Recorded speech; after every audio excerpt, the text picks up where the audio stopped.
Like my journey started, I was raised by two pretty independent parents that were both essentially entrepreneurs on their own right. And then in college, I decided I was unfit to be employed because I wasn't going to be an effective employee because I really didn't want a boss. And so I built my own company starting like my sophomore year in college.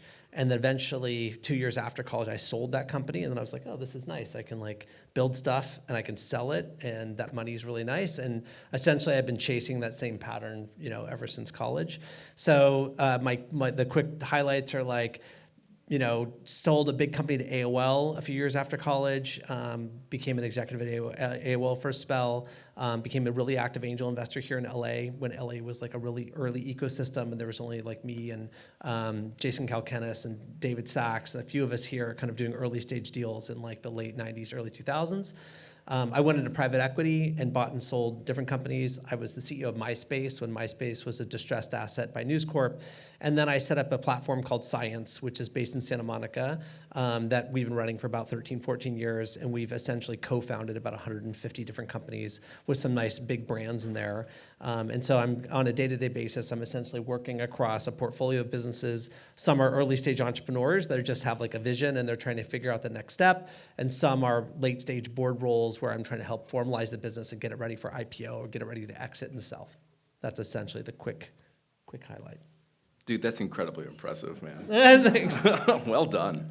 And the longevity of what you're doing and like your career, like to not have burnt out, to keep doing it, to have continued success, that's just extraordinarily rare. Is everyone here an entrepreneur or trying to be an entrepreneur? Man, you're my favorite people in the world. Like, I have no choice, like Mike was saying, like I'm unemployable. So I have to go out and make it. And so you're my people, so I really, if there's anything you want to just talk to me afterward, I'm going to try to help as much as possible. But this is great because we're going to get two different perspectives. You're really like doing huge things and helping build them from the ground up. I started as a musician on food stamps. I sold my guitars to start my first company. I had absolutely nothing. And this is now my fifth multi-million-dollar company that I've bootstrapped. I've sold a few things. I started an investment fund. I'm horrible at investing. Don't try it, I'm just obsessed with building things, and I have slowly been journeying, trying to get better at this thing. And I'm now at the place where I can make something completely on my own terms without compromise that feels aligned and mission-driven. And that's what I'm working on right now. It's called Momentum. It's an all-in-one longevity shake, and I think it's the best thing I've ever created. And so I'm excited to kind of talk about what I've learned on that journey and then how to make that work with your life. So this is like, you're helping the world, but you enjoy life, because it's just you're not gonna be able to have a career like Mike's if you hate every moment of it. Yeah, and getting back to like living well as an entrepreneur, you said don't be an entrepreneur, but I just wanted to ask you, what does that mean to you today? And Like living well as an entrepreneur? Yes.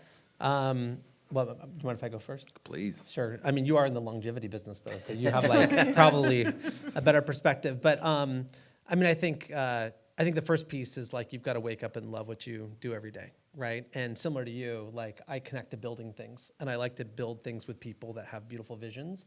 And sometimes that can be stuff that I want to do, and sometimes I'm happy to help them facilitate their vision. So I'm really comfortable either way. But your point on like living well. Yeah, I think, it's that age-old saying, like, if you love what you do, you never work a day in your life. So I love what I do. I don't really consider it work. I love waking up and coming up with new ideas. I think if I think through the journey of, like, starting companies, having kids, raising a family, and, I definitely would say that I'm kind of a person of focus. So typically I limit like where I spend my time, and I find that's the way that I can enjoy my life more effectively. So I can focus on my partner, I can focus on my kids, and I can focus on my work. A lot of times it doesn't leave room for like friends or like afternoon, I don't know, NFL parties at some guy's house or like weekend debaucherous trips to Vegas. It doesn't leave a lot of room for that stuff. But for me, in living well, it's doing things really, really well, like with the most integrity that I can bring to them in a very specific and focused manner, and then really enjoying what I do every day and finding beauty and passion. And then things that don't bring me that enjoyment, like getting rid of them from my life. So I just have less to think about. So for me, I think it's about narrowing what I spend my time on, going really, really deep into it, and then recognizing when things aren't functional for me and trying to remove them from my purview. What about you? Yeah, man. Well, when I started, I had no idea, right? But what I've noticed in a pattern on this journey is that we're basically following Maslow's hierarchy of needs. And when we're first starting out, it's like, can I pay the rent? Can I buy my food? And the skill sets to make that happen are right there.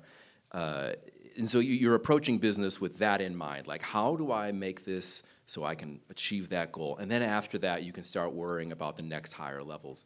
And so where Mike and I are right now, we have the privilege, I would say, of thinking about that last two levels, which is making something bigger than ourselves and reaching our full potential. So when I start building a business, I completely look at it through the lens of, will this help me build myself? Is there enough growth here that will keep me curious and interested to make me a better person at the end of the day, not just to make a great company? And so that's what motivated me on this last company. It was like, is this going to require everything out of me? I'm going to have to become a better, smarter, faster, stronger person in the process of doing that.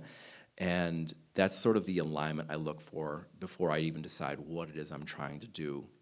And then the way I do it is I'm looking for something that feels easy and obvious. Usually things look like that in hindsight. You know, like whenever you're trying to figure something out, you're like, oh, and you finally do after a bunch of struggle, it just seems so obvious. And you wish you had skipped all that. But that's what I try to do. I wait until it's easy and obvious.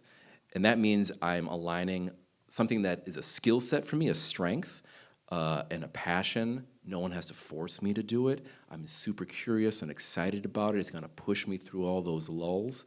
And I have an unfair advantage because I'm passionate about it. So that's my internal compass. It gets lit up every time I'm on the right path, and it allows me to not do the 95% of stuff that is just not worthwhile or too hard or just, let someone else excel at that. That's how I kind of find what's next to do. On the easy, obvious, I have a question for you. So what I found sometimes is people start with very complicated problems, and they start with a lot of credentials on why they think the solution or this product's going to be great to solve these complicated problems. And sometimes it takes a lot of time before you get to a point where it actually does become easy and obvious. Yes. Right? So I think one thing that I've always been challenged by is a lot of the kind of big founders out there talk about these very simple mission statements, connecting the world's people or organizing the world's data, these really big, simple mission statements. And I think it's really intimidating for entrepreneurs because if I asked you guys for very simple mission statements on your businesses, you probably have a really hard time actually saying it. In many cases, you do. So one thing I just want to reflect on is that, as you build stuff, sometimes it can start with very complicated components. And then it might take you years before you can nail down something really, really simple. And I would just make sure that you don't beat yourself up if you can't say what you're doing simply, because I find that comes it comes retroactively. Yeah, nothing is easy in the beginning, but that's what makes something beautiful. Is you take something insanely complex, and your job is to make it simple and beautiful. That path isn't necessarily you're lost in the woods the entire time. If it were easy, there wouldn't be a problem. Everyone would have solved it. Mm-hmm. An insight I had the other day when I was just feeling quite overwhelmed was that the reason it's valuable is because no one else has figured out how to do it yet. You're making something so valuable that everyone else failed before you. And so you have to be doing something in a unique kind of way and you're going to have to persevere. But the goal, the lens, is that it has to become easy and obvious. Hard things don't scale, right? So that the only path forward is to make it simple. True. And now I wanted to just kind of get back to startup, right? And Silicon Valley. It's known for extremes. I just watched a stand-up yesterday that was about everyone in San Francisco wants to get either ripped or rich. And, there are Both. extremes of no sleep, extreme biohacking routines. What have you tried or seen others trying that absolutely didn't work for an entrepreneur? Mind if I? Please. So, I think there's value on the extremes. That's really, really true. And in today's world, there's products for nearly everything, right? No, like you might think that you found the nuance of a need that people have, but generally for American consumers, all of our needs are generally met. Like we all have access to most stuff beyond being poor or homeless, et cetera. But generally, most of our needs are met, right? Which means that in my mind, great companies right now are on those extremes. You want the absolute best, you want the absolute cheapest, you want the absolute most X, right? And so it's definitely true that extremes work. And I would also say that when you're trying to create change, because all of you are trying to create a product or a service or a business, which means you're trying to create change, right? Because you're trying to change a consumer's behavior. They're spending time doing something and you want them to do something else. They're spending their money doing something and you want them to buy something else. So you're trying to create change, right? And change is often created through extreme movement, right? So, yes, if you're like, I'm gonna work out 5 times a day, I'm gonna eat keto, I'm gonna fast, I'm gonna do these extreme things, I think it's a bigger methodology of saying, I want to elicit change. And I'm gonna start with myself, and I'm gonna become very disciplined and do something that forces me to change, but I'm also gonna take that philosophy on how I build a company, how I manage a team, and I'm gonna try new things.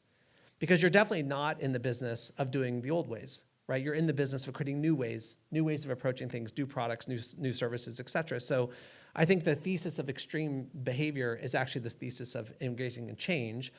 And one thing I would reflect upon that I find is there's a lot of companies and there's a lot of startups that are on kind of a standard path and they're growing kind of.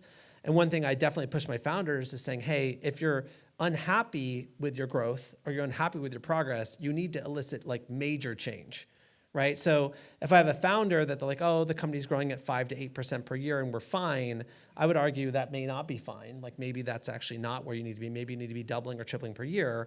And typically small changes won't go from point A to point B. It needs to be big changes. So I think if you're looking to kind of create something massively disruptive, you're a difficult person trying to solve an impossible problem, and you're in this kind of band of entrepreneurship, you are in this business of extreme change, and you need to push yourself, whether it's physically, whether it's mentally, whether it's in your personal behavior, or it's the way you run your company, to create massive change to find greater than normal results. Yeah, man, that's the lens that I have picked up. Almost everything we do is, the 80-20 rule is undefeated, right? So almost everything that we put effort into is going to lead to very little or maybe even negative. So if we can learn from other people's mistakes, look through a filter of, okay, there's 100 things we can be doing, but only 1 or 2 of them are gonna get these massive results, you need to not do 98 of them. And you need to focus on the one that's going to make the huge disruptive change. And because all businesses are basically the same. We're trying to solve a problem. We're trying to do it in a way that creates enough value to exchange for energy, money, whatever you want to call it. And so when you're trying to look for things that scale, there's just very few of them, and you need to focus completely on the things that matter and then just stop doing everything else. So to Kat, your original question, like these extremes of working and grinding really hard, I think that's kind of part of the culture. It's never something I've ever wanted to do. I do entrepreneurship because I want to make beautiful things and I want to have a beautiful life. And the priority is the beautiful life first, because I can't keep making amazing things if I hate it. So for me, is I create a life and then everything has to go through that filter of like that priority. Was that the way it was for your first startup? Yeah. Yeah. And when you do that, it's a restriction that you put on it. So it eliminates all those possible things. Like, well, if I just worked 100 hours a week, I can make this work. No, I have to find the thing that can make this work in like 10 hours a week. And it turns out that's aligned with making things that are really successful, because then you can scale them profitably. You forced yourself to find the easy, obvious solution by restricting I call them people who work really, really hard. I find kind of mentally lazy. You could have taken a little bit more time and thought about it, or picked the correct thing. The sharpening axe thesis. Exactly, Right? yeah. If you got to chop down the forest, you spend half the day like sharpening your axe kind of thing. Yeah. But I would say that like there's a lot of entrepreneurs that have done the antithesis of what you've said and become successful. For sure. So Yeah. like that may not, like that very like thoughtful approach where you're having a different value set, I would say that's pretty uncommon. Totally. Like in yeah. most cases, I meet people who have become very successful and they'll tell you that they did 80, 100-hour weeks, slept in the office, and their goal was to outwork their competition Yeah. versus outthink their competition. In many ways, you're outthinking and strategizing your competition. Other people are like using complete force and labor. In both cases, Oh, and, it's extreme. and capital, right? And capital, yeah. How many of those people do you think, if you zoomed out, were successful at their life? I think a lot of those people become successful in their life Yeah. after. Right. Because going back to Maslow's hierarchy of needs, they were like, look, I'm taking care of layer 1 and 2. Yeah. You know, food and shelter, et cetera, safety. And they're like, but I'm going to outwork everybody. Right. Right. In fact, this is actually a big debate within kind of like the US versus China right now, because China grinds. Right. I backed an entrepreneur that was like, I do the 777, or no, what? 996, right? 9 hours a day. Wait, what is it? 9 a.m. to 9 p.m. 6 days a week. She's like, I do the 996, right? And she came to the U.S. And yeah, she actually built an incredible company. And I backed her because she's like, I will outwork everybody in this business. And she's actually done a really fantastic job, right? And I think there's this general question of like, now maybe with the US using AI, we can take a better approach to quality of life plus strategy plus intelligence versus China just like, we're gonna grind people down to a bone.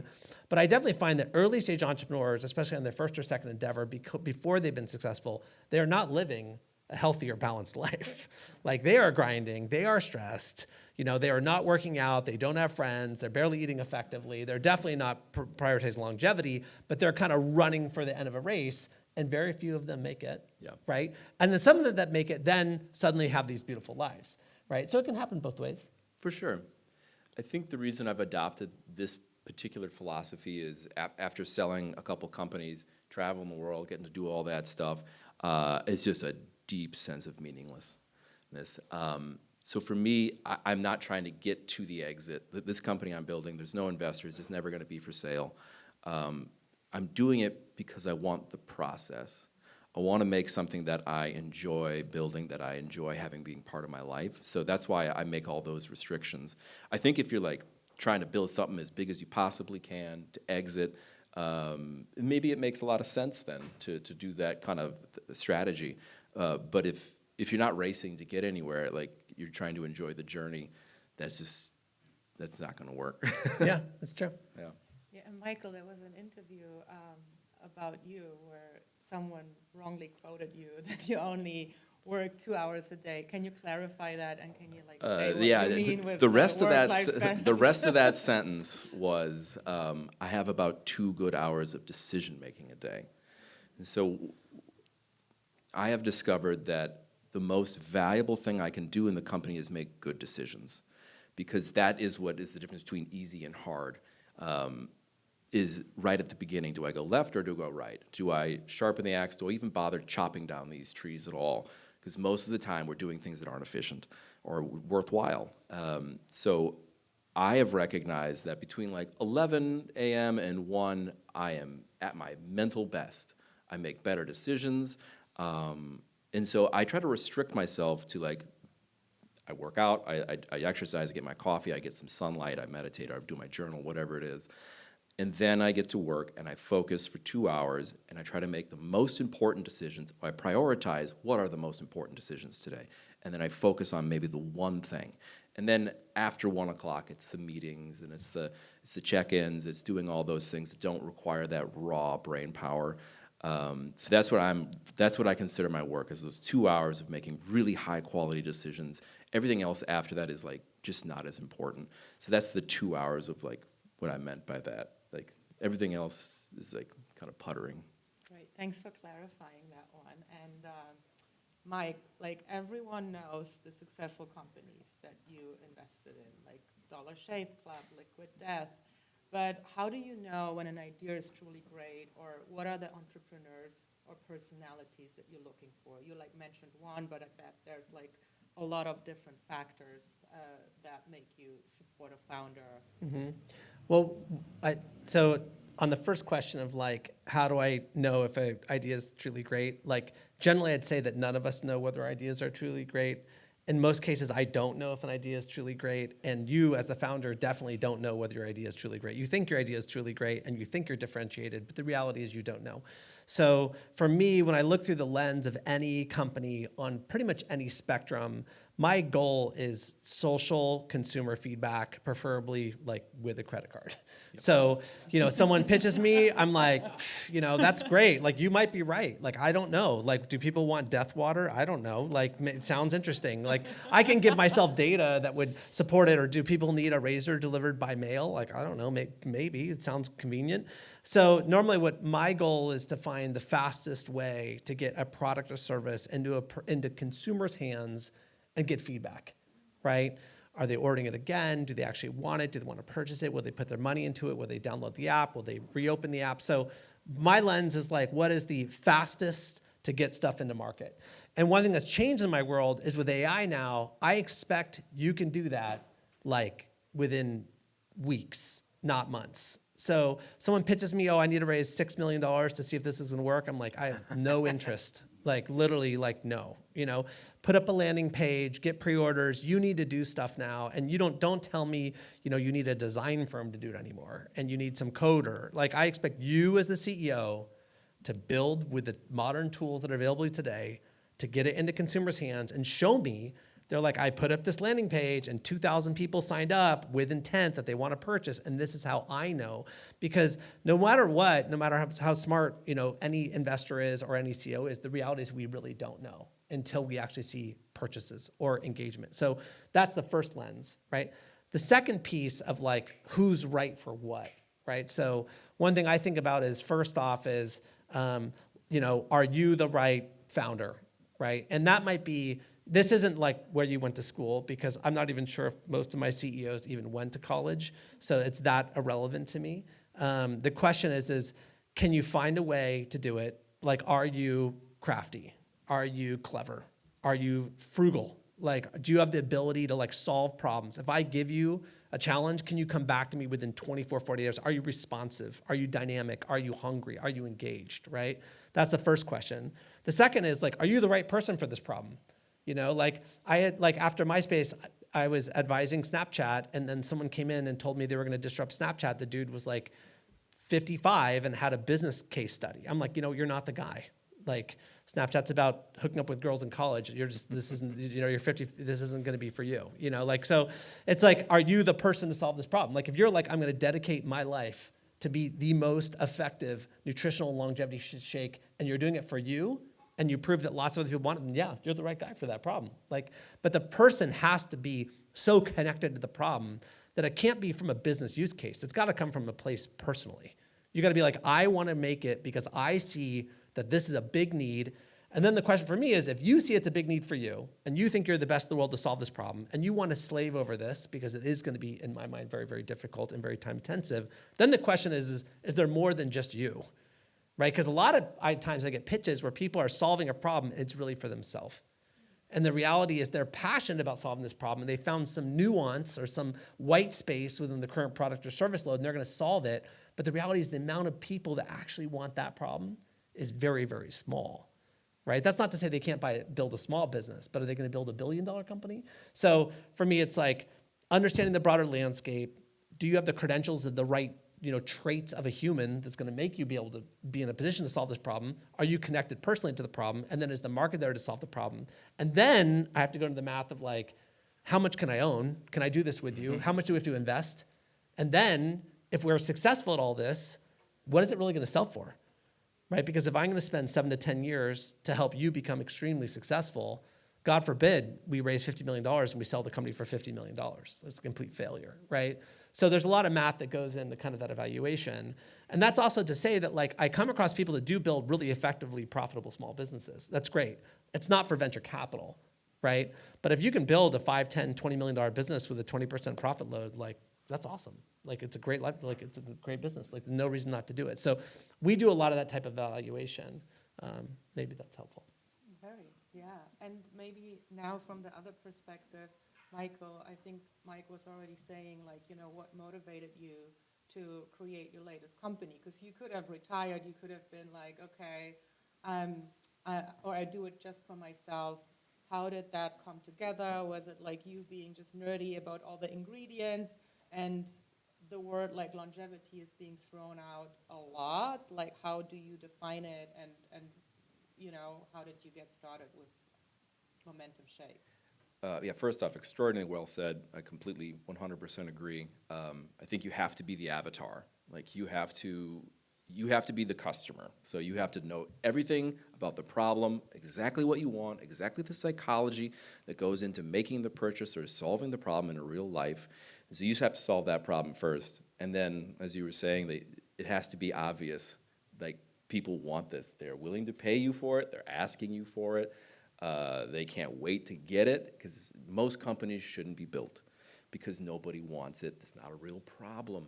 I heard a crazy stat the other day that the percentages of companies that make more than $10 million a year is about 0.35%. It's like extraordinarily, way less than I thought. So with that expectation, and it's making a company that has less than $10 million is just playing on hard mode, completely uninvestable, right? I came to this about 6 years ago after selling the company and had a very rude wake-up call. Stephanie, my girlfriend, she woke up blind in her left eye and had an autoimmune disorder all of a sudden, and it became our obsession, like how do we figure out health? Because if you do not have your health, you have absolutely nothing.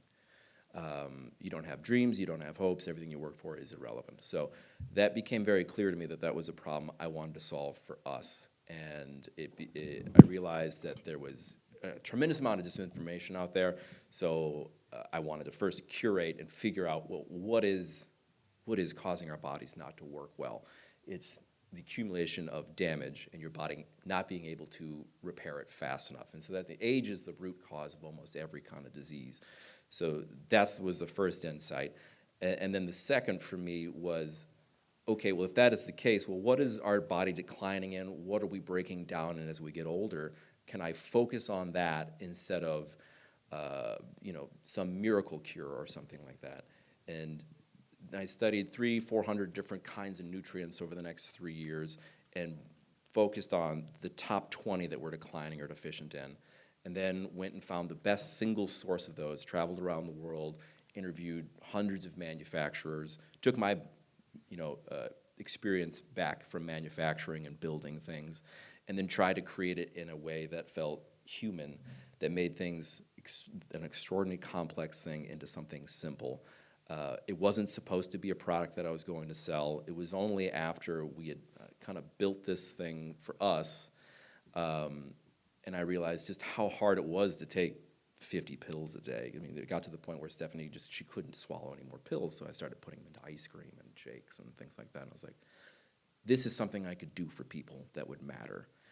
And then I started sharing that with friends, and they were like, when is it ready? Can I have it? Can you make me some? And then I was like, oh, that might be a business here.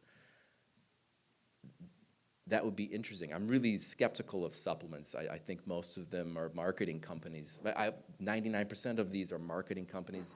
These are people who never see or touch the product. They put their label on it. Someone else makes it for them.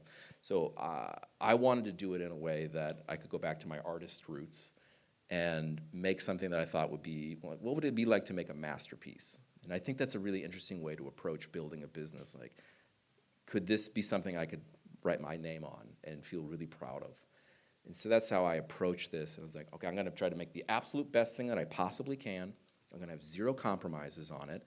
And I don't care how much it costs or how much it makes or whatever it sells. I'm just going to make this and put it into the world. This is not how you want to start your first company. Yeah, right? this is hard. This is a beautiful story that very few of us would ever be able to replicate, right? Because he's self-funded, right? Which means he had no one to basically have oversight on how much he's spending. He set up his own manufacturing plant. Yeah. Just to be clear, we sold Dollar Shave Club for $1 billion. We didn't have our own manufacturing plant. Liquid Death does not manufacture. The fact that you've taken this quality approach, it is your masterpiece. You've done it out of pure passion. You're doing it the absolute best and right way. But you also have the ability to do that because of the financing and structure that you've set up. Yeah. Right? This would be an extremely difficult pitch. If someone came to me being like, I'm going to go into the shake business for longevity and set up my own manufacturing, yeah. I'd be like, good luck. Like that Thousands sounds of so competitors. hard. You know what I mean? Like, because yeah, thousands. Like, but one thing you're absolutely right about is like in the longevity space, like the number of vitamin companies are insane. Like we get pitched them. I probably get. I mean, Marie and I get vitamins shipped to the house every day from random startups. Like I don't even know what the hell's. I get them in plastic bags now. They're just like, we made a bag of this shit for you guys. You should put it in a beverage, make you live for it. I mean, and like the amount of startups in this space is totally mind-boggling, and quality differentiation is nearly impossible. Like we could be digesting sawdust in half of these pills, and Might you be. wouldn't even know. You might be. Like, and so the concept of somebody like you going in with the absolute highest quality, it actually will work really effectively because you don't need traditional financing, because no one's pushing you on margin, no one's forcing you to do your own manufacturing. It becomes a brand you can actually trust. Because I don't trust everything else, because half of this shit's sold through TikTok Shop coming out of China. I mean, like literally, like, and they make a lot of money. I get pitched $30-50 million a year revenue businesses out of vitamins that just pounding crap through TikTok. So, I mean, your approach is a beautiful, artisanal, superior approach. Rare, I very appreciate rare. that. It's a long-term thing. Oh, Yeah. thank you. No, it's nice. It's a gift. It doesn't work for most models because you have to move so quickly. You have a ton of money and you have to go spend it on marketing way before you can finish the R&D or the manufacturing process, or like when we're trying to source all these ingredients through tariffs, and if they're the highest quality, that means they're made in small batches. So we had all these supply chain issues. You just can't make really amazing things at scale without a ton of effort. My point is, when people are starting stuff at the hierarchy of needs where they're trying to be that first company to pay the rent and things like that, these are not the times to take on a passion project or something that is super complex, because you'll be approaching it from a lens, a mindset that won't allow you to make something special.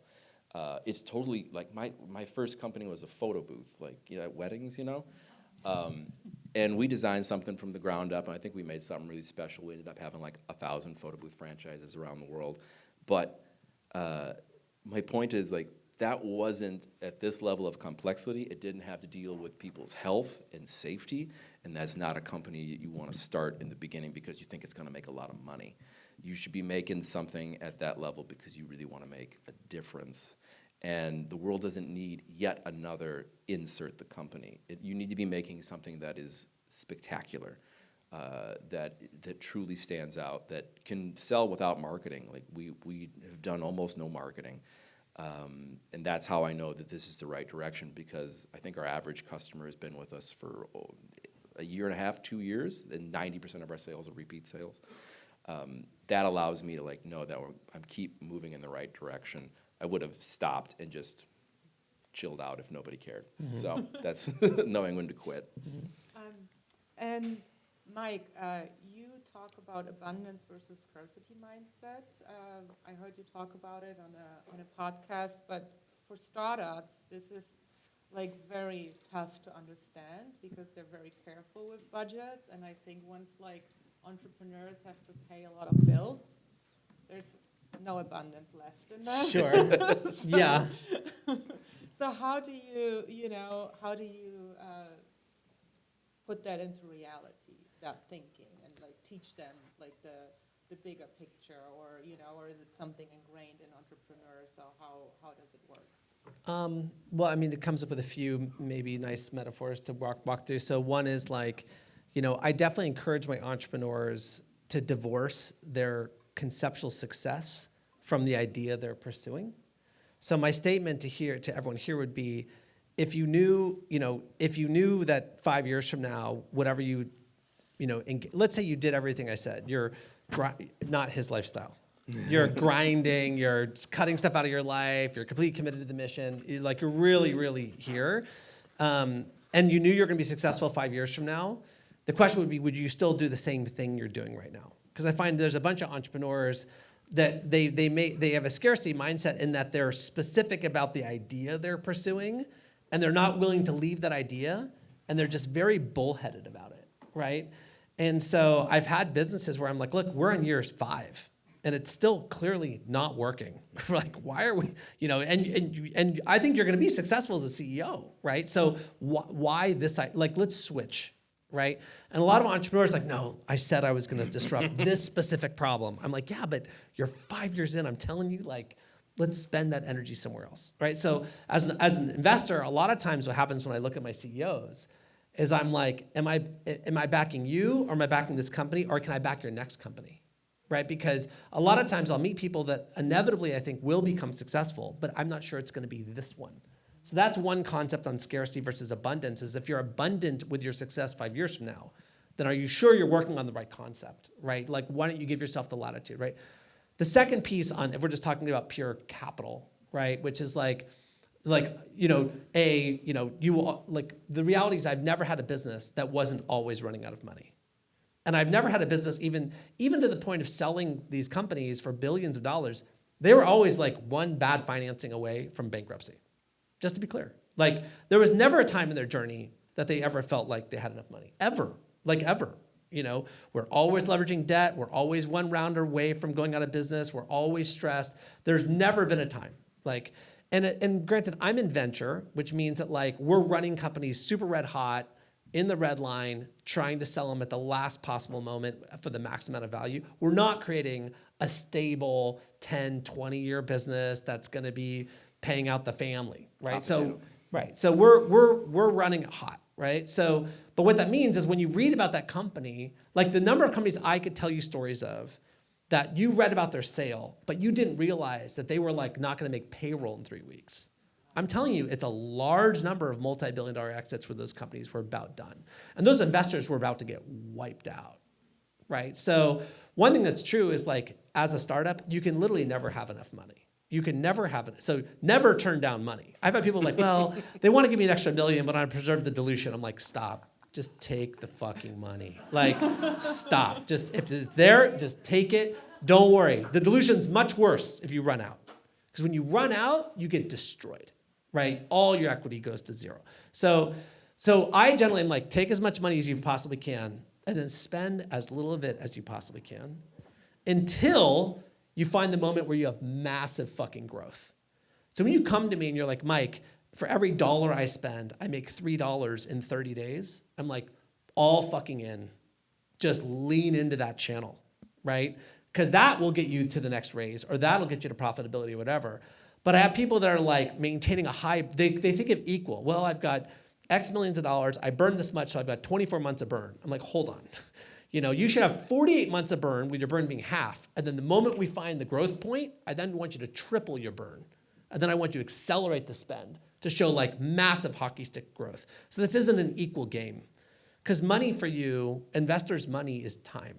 You're buying time to figure out a problem. That's it. The problem is marketing, the problem is sales, margin, manufacturing, customer, virality, installs, retention. You're just solving problems with time, right? And you need fucking time, because everything you think is going to take twice as long or 3 times as long.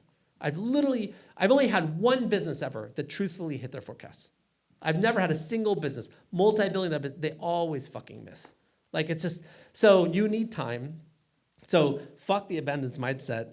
Don't, be abundant with your ideas, abundant with your strategy, fucking scarce with your dollars. Like, scarce. And take as much as you can. And then when you find it working, like, lean in, like, deep. And if you don't, the other thing I would note, the reason why advisors are really important is because you may not even fucking know if it's working.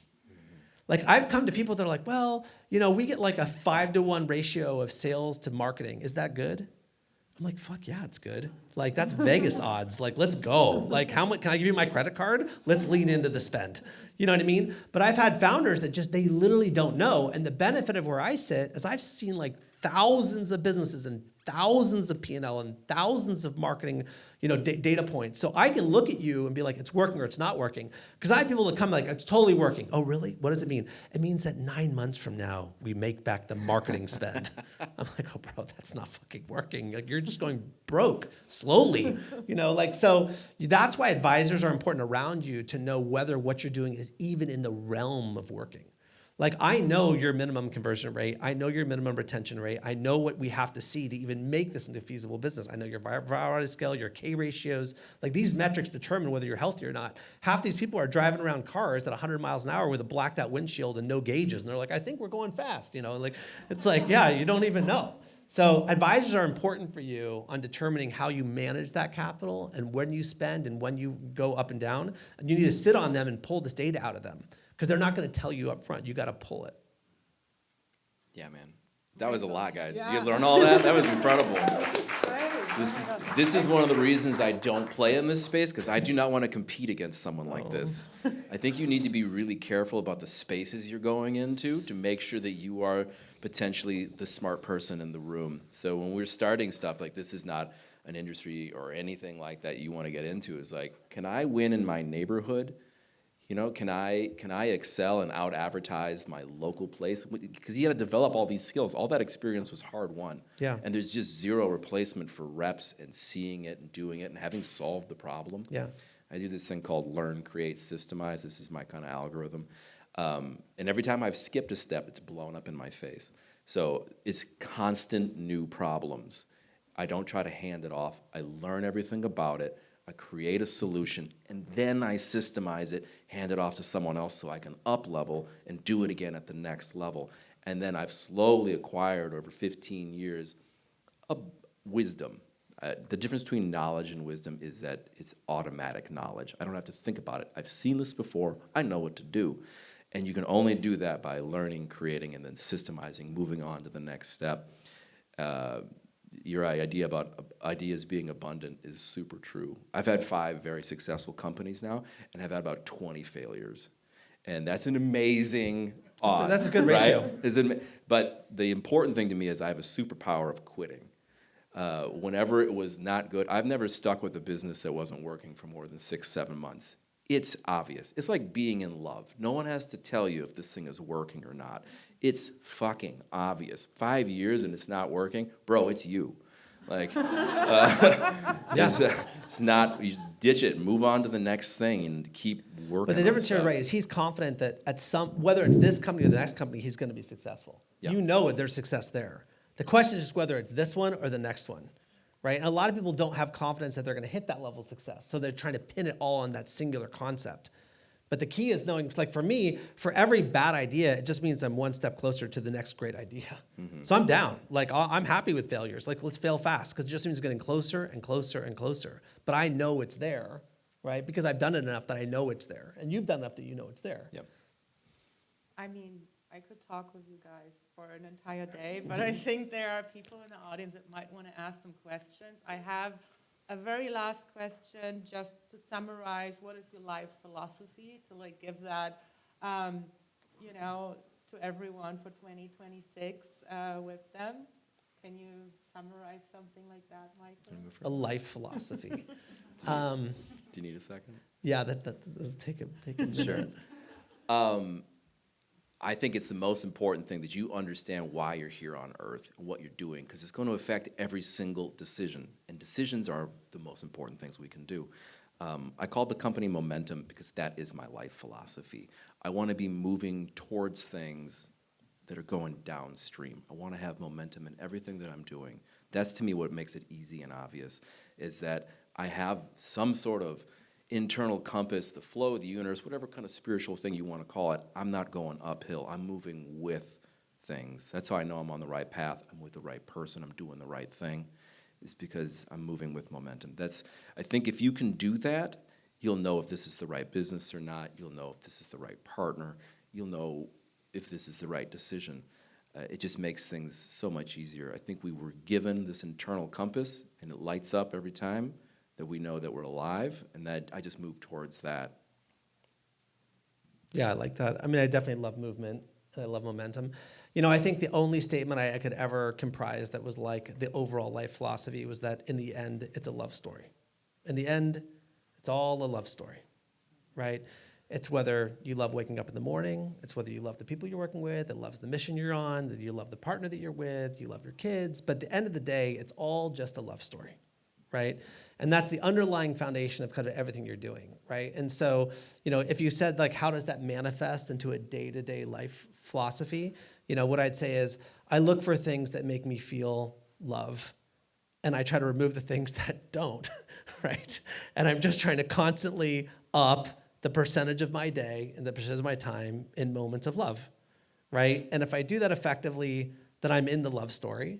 And if I spend a lot of time doing stuff that makes me feel conflict, makes me feel fragmented, makes me feel unaligned, makes me feel challenged, makes me feel worn down, makes me feel tired, that's not the love story, right? And so constantly trying to remove those things out and put more things in. And then for me, the connection to momentum for me is trying lots of new stuff. Because the reality is, it is all a love story. The thing is that we might not all know what we love. And so you've got to try a lot of things, right? And be really open to trying new things and then figure out how that makes you feel and then decide, is this in the bucket that makes me feel like I'm living the love story? Or is this the bucket that doesn't make me feel that way? And then you move, right? But I don't want to be closed. Like, I want new stuff all the time. I want to learn things all the time. I want new experiences. I want new people, because I'm just sorting through, like, how do I find more and more stuff that I love within this life, right? Beautiful. Beautiful. It's ending. Thank you so much.